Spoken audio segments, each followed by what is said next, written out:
He was an immortal who had lived for thousands of years, possessing the greatest power in the world. Jack was born into a family gifted with superpowers, but back then, he looked down on such abilities. Even after reaching adulthood, he had yet to awaken his own power, believing that since his family lived in isolation, superpowers were of little use.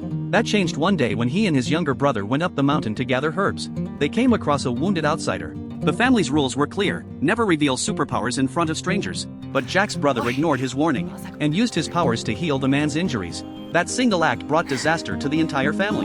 A few days later, under the cover of night, an army ambushed their home. Though every clansman possessed abilities, their long years of peace had dulled their fighting spirit. Within moments, the family was nearly wiped out. Jack was the only one who survived because he had been away on the mountain.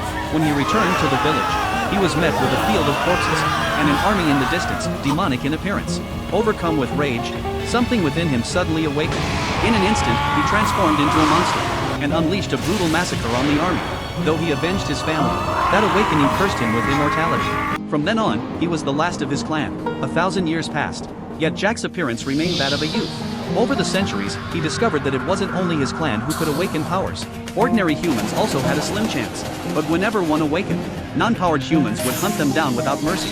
To atone for the mistake he and his brother once made, Jack created a place called Fantasy Haven, a sanctuary for those being hunted. Now, Jack was trying to help a boy who had just awakened, but the boy mistook him for an enemy, and his powers spiraled out of control. Countless orbs of light slammed into Jack. It took a long explanation before the boy finally calmed down. Just then, cyborg enforcers sent by the non-powered arrived to kill them. Jack told the boy to escape first. While shielding him from harm, Jack was injured himself. Soon, he began to lose ground in the fight. Luckily, a comrade with the ability to warp through space arrived in time, allowing Jack to escape safely.